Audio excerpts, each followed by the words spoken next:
todos y todas?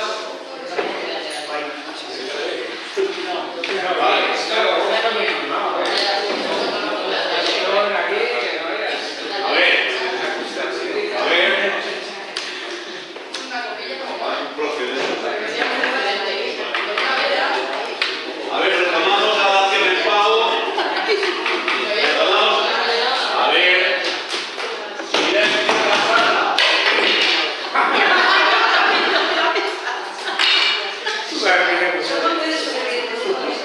La próxima vez traigo un mazo.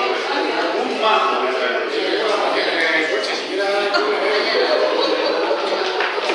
Bueno, a ver. Retomamos la dación en pago por dos aspectos. El tema de la retroactividad de la dación en pago firmada y no ejecutada, todo lo que podéis decir sobre ese tema, que hay mucha gente afectada por eso, creo que consta. Y luego la cuestión de la dación en pago y el alquiler social. Entonces, sobre estas dos cuestiones, pues quedan planteadas porque podéis decir, argumentar lo que queráis. El alquiler, que antes la habías dejado así, porque eso no es social, eso es antisocial. Bueno, es una trampa. Bueno, Es una trampa. no me calles nada, vosotros.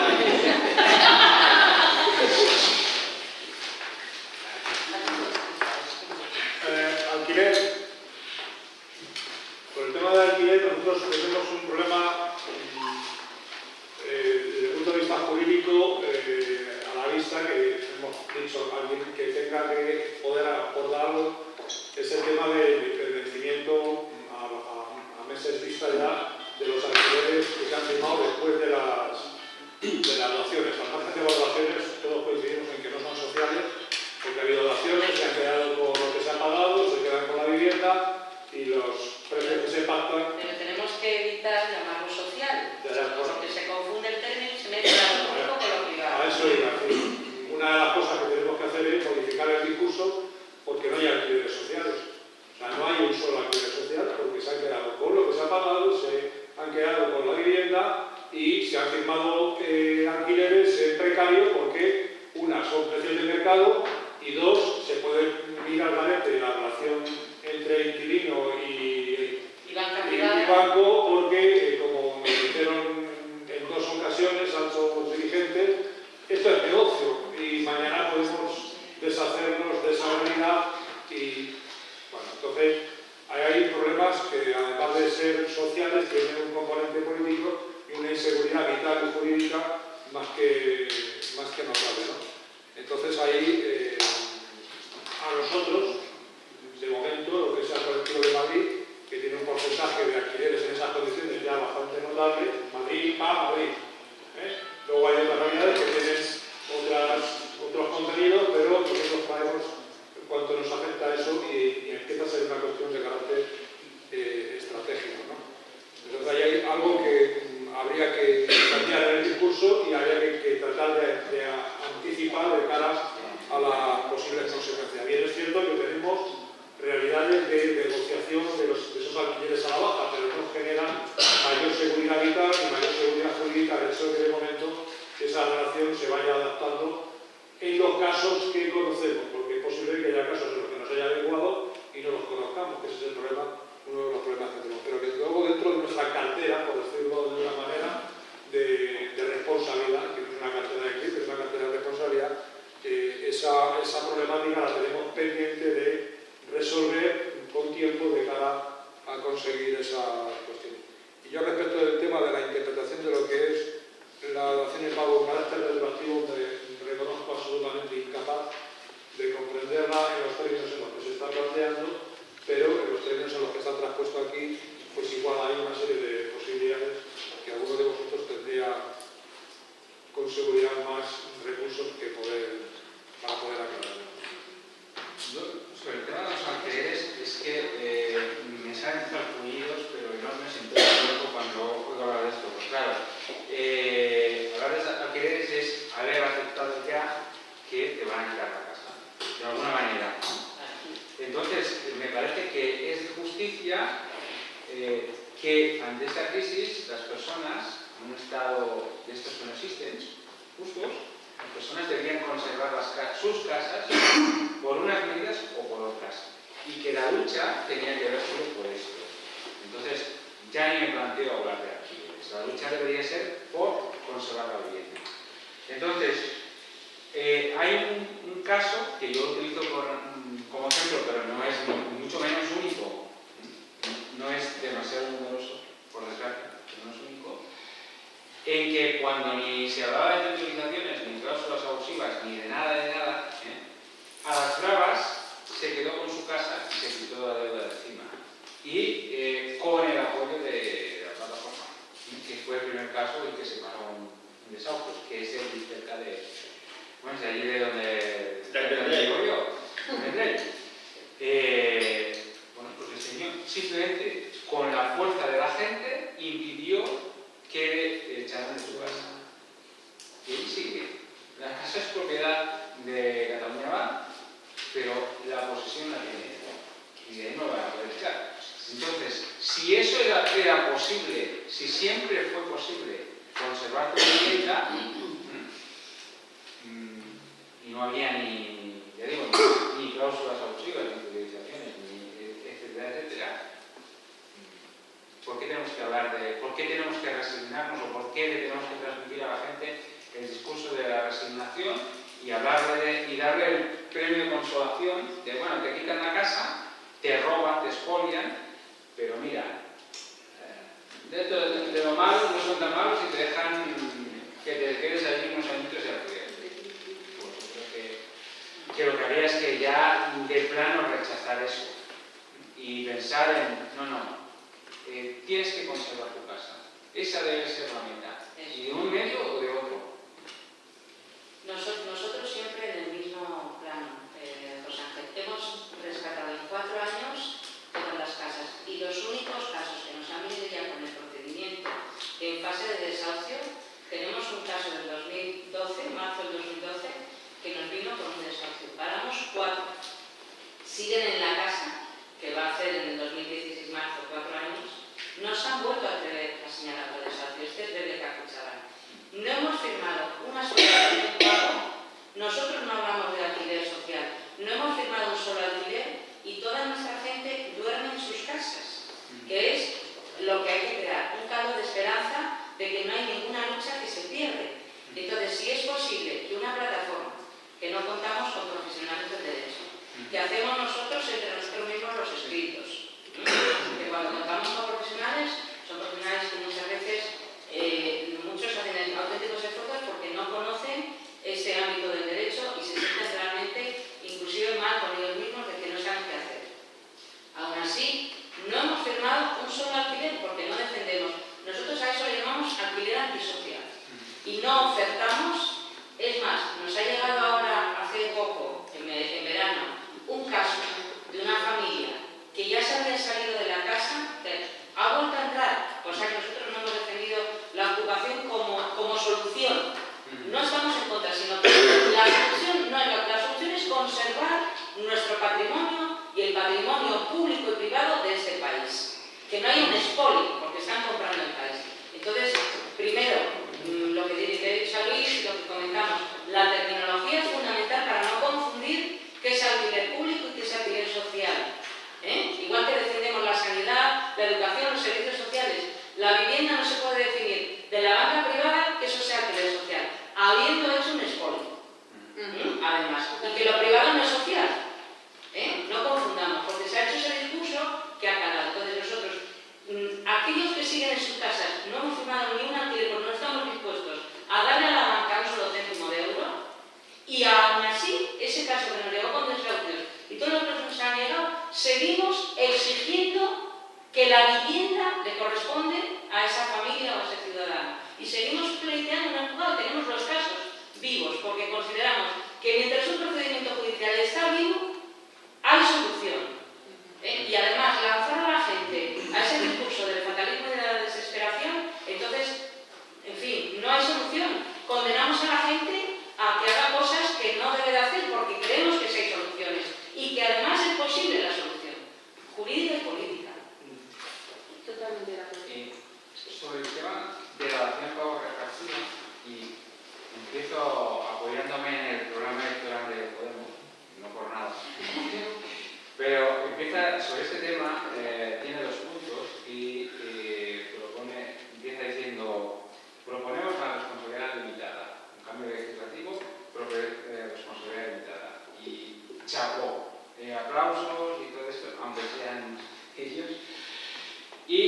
continúan después, y yo creo que aquí la pifian totalmente, supongo que por los compromisos políticos que tienen, ¿no? Y dicen después, dación en pago retroactivo.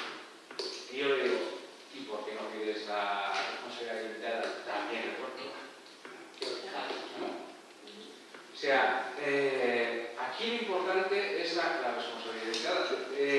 Se ha jugado, la banca ha jugado con el miedo de la gente a la deuda permanente.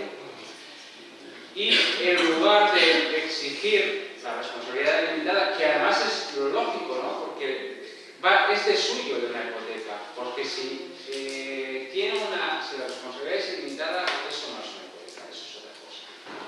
Eso es un préstamo mixto, hipotecario y personal. No es o sea, cuando te dicen préstamo hipotecario, ya te están engañando. Porque es un préstamo mixto, hipotecario y personal. O sea, que la responsabilidad limitada es un objetivo que yo pensaba, de esta crisis y de todo este follón tendríamos al menos que como objetivo salir con la responsabilidad limitada.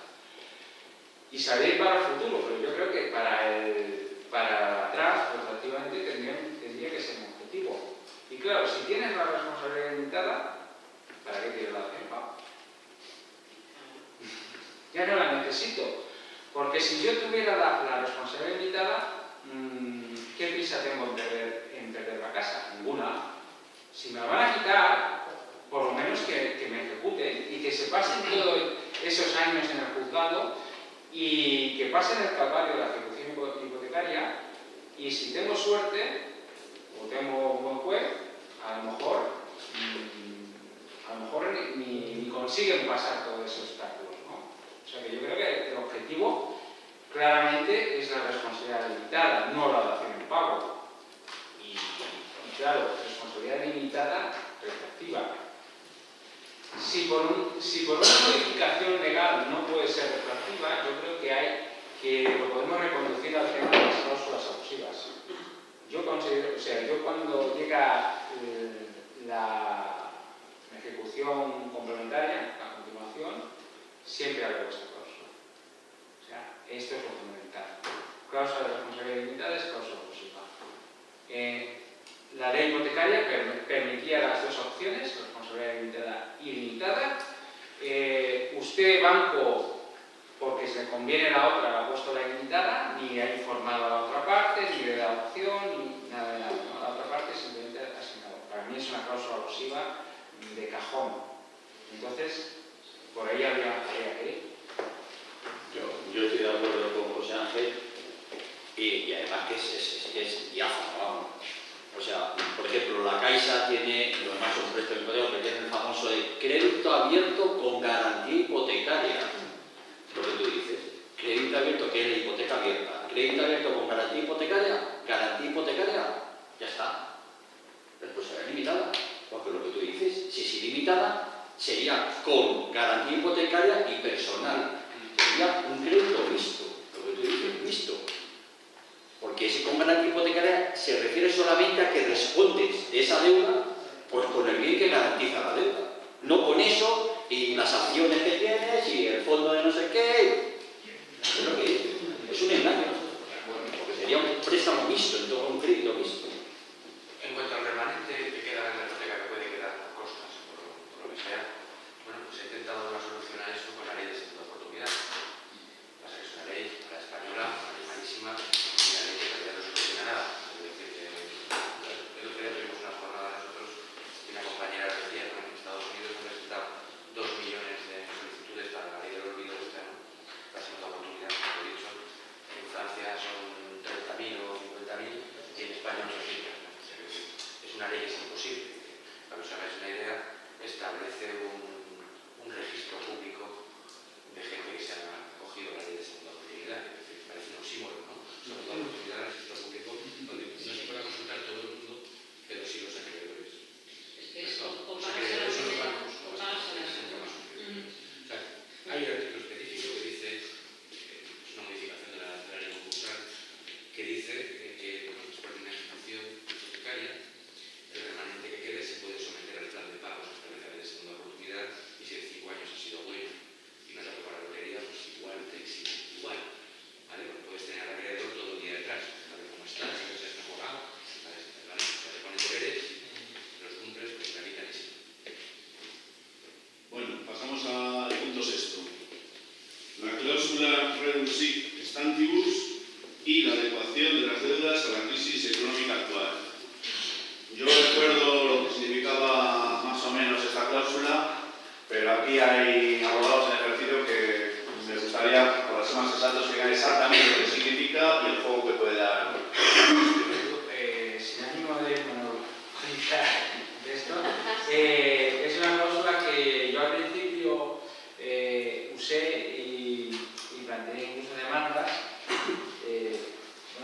¿Alguien realmente quiere que explique lo que es la cláusula? Sí. Alguien ha propuesto, ¿eh? Alguien ha propuesto. Estamos metidos nosotros para hablar. Alguien ha propuesto. Vale, vale. Bueno,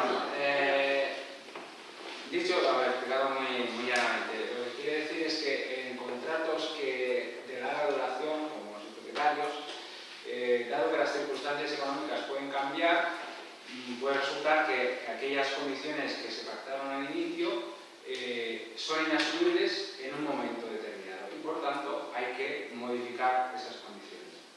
Muy sencillamente. Entonces, esta es una cláusula que supongo que a muchos abogados y a jueces se les vino a la cabeza, a mí también, en su momento, y recuerdo una consideración que hizo el juez de primera instancia número 1 de Barcelona, que Guillem Soler sobre esto, que él dijo, yo me lo he estudiado esto y al final he llegado a la conclusión de que no puedo usarlo. Es un juez que todo lo que puede favorece a los deudores, ¿no? Y él daba esta explicación. El problema con esta cláusula está pensada para contratos en que hay contraprestaciones periódicas. Por ejemplo, contratos de suministros.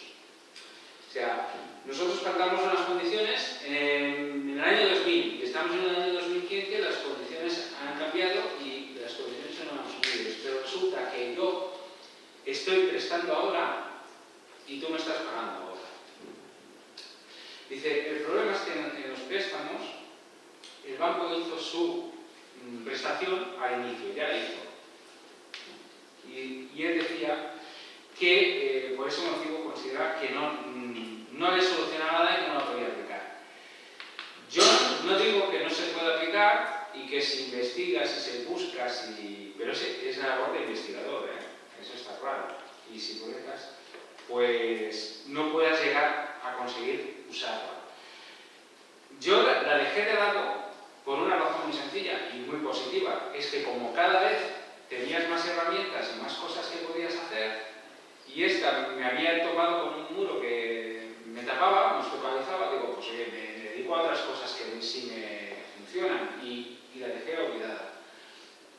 Y ahí lo dejo. No sé, ya digo, no digo que sea imposible, pero que habría que trabajar mucho sobre ella. Sí, es un tema complejo, pero sobre eso ya se ha pronunciado el juzgado número 84 de Madrid y ha dicho que sí cabe no solamente ha dicho que sí cabe la aplicación del Instituto Jurídico de Reposición Fácil, porque no olvidemos que la frase completa es pactas observando en los pactos de derecho de los horarios, que es los contratos, tenemos que establecer. Mientras no cambien las circunstancias, mientras las cosas sigan igual. Y este juzgado insiste en base a pronunciamientos no solamente del juez, sino del propio Tribunal Supremo, que en este caso es aplicable y además es aplicable sin necesidad de acreditación, porque es un hecho notorio. La existencia la mera existencia de la crisis económica ya acredita que las cosas han cambiado y por tanto resulta aplicable. La verdad es que tienes toda razón que es un tema muy de investigación, es un tema que se ha utilizado poco, pero bueno, estas sentencias que empiezan a aparecer, que empiezan a decir que resulta aplicable, siempre son buenas. Es un arma más, como tú decías en el momento que fuera comentado. Yo tengo una duda. Se alega de la cláusula esta, los desmentimos, ¿y qué hace? Hablar un poco. No la puedes pedir sola, la tienes que pedir acompañando de algo. Tienes que decir que como han cambiado las cosas, se proceda a la condonación de parte de la deuda o se proceda a transferir de datos. Tienes que proponerle algo al juzgado después de esa alegación y en base a esa alegación. Pero si admite esa Yo solo sería fácil de la A ver, Luis.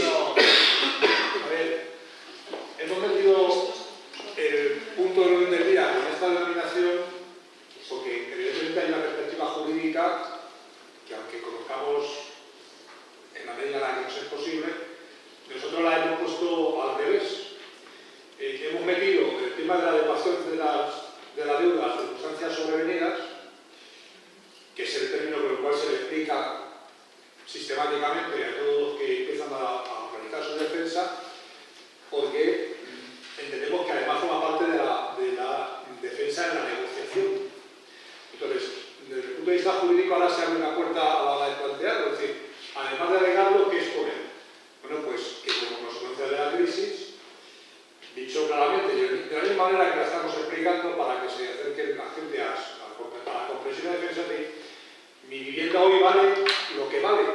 Mi deuda hoy vale lo que vale mi vivienda. Y vamos a una parte en la que tratamos de demostrar que el mercado dice, el mercado entre comillas, forzando que una inmobiliaria, una puesta en venta, demuestre que ni por 80.000 se vende lo que en su día concedieron por 250.000.